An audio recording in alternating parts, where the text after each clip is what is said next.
Hi guys, I'm Faida and today we're going to be talking about the African diaspora in the United States, specifically the Gullah Geechee.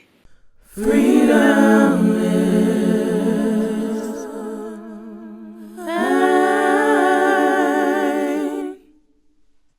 We tend to use the umbrella term African American to describe the infinitely vast and diverse community of Black and Afro-descendant people living in the United States. However, we must always take into account that Black people are not a homogeneous group, meaning that the African American community is comprised of people from different countries and cultural backgrounds, who speak different languages, pertain to different religions, and who have infinitely different and varied ways of life. Today we'll be speaking about the Gullah Geechee, a distinct collective of communities who live in the Low Country region of the United States, in Florida, Georgia and South Carolina, including the Sea Islands. The total size of their population is difficult to quantify, but in 2005 it was estimated to be around 200,000 people spread across smaller communities. The Gullah Geechee people are the descendants of enslaved Africans from prolific rice-growing regions of West Africa, including Gambia, Senegal, Sierra Leone, the Gold Coast, Guinea and Liberia. They were specifically chosen for their expert knowledge of rice cultivation and production. They were enslaved and brought to work on the rice, indigo and cotton plantations of the lower Atlantic coast of the United States.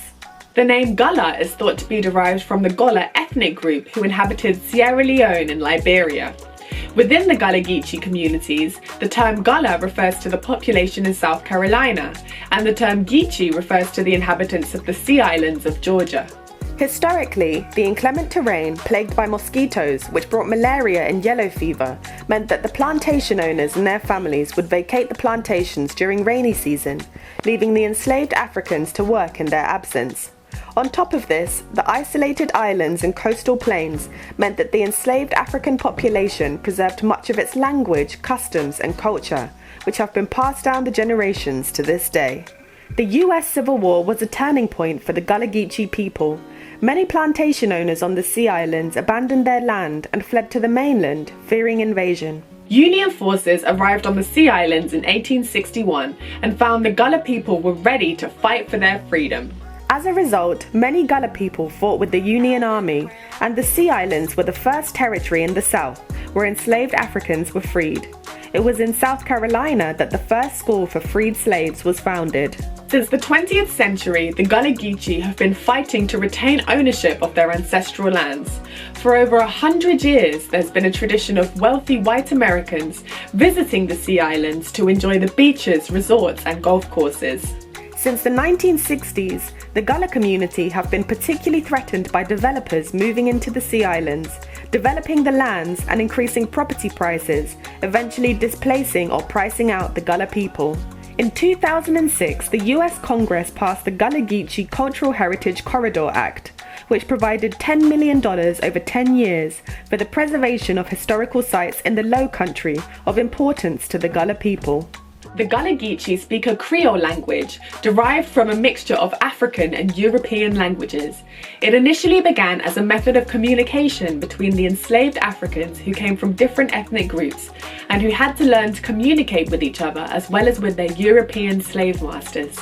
Today, it's recognized as the only African Creole language in the United States. Akua Page and Chris Cato are the founders of Geechee Experience, a millennial-led cultural movement designed to encourage the younger generations of Gullah Geechee to learn and preserve their ancestral language.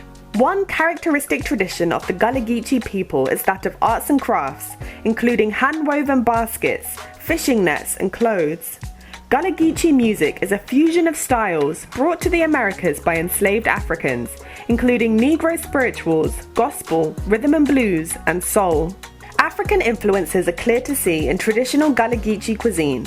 The Gullah Geechee community consume locally sourced vegetables, fruit, and seafood, as well as food of African origin, including okra, yam, peas, hot peppers, peanuts, and of course, rice. Religion and the church remain a central pillar of Gullah Geechee life.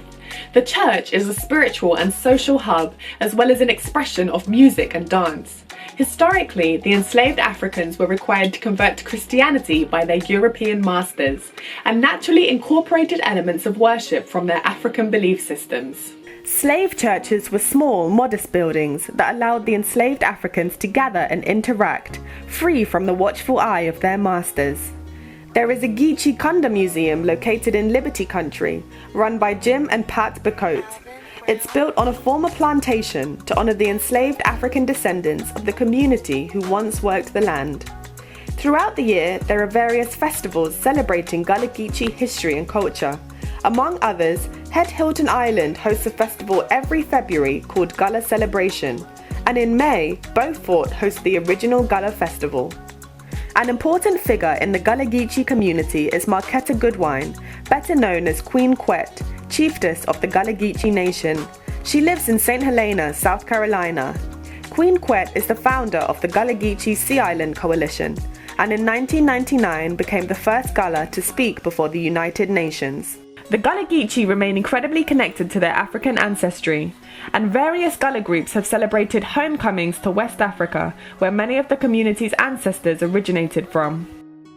Although their language, culture, and even their ancestral lands are under threat, the Gullah Geechee continue to resist and fight for their rights, as they always have done. Freedom.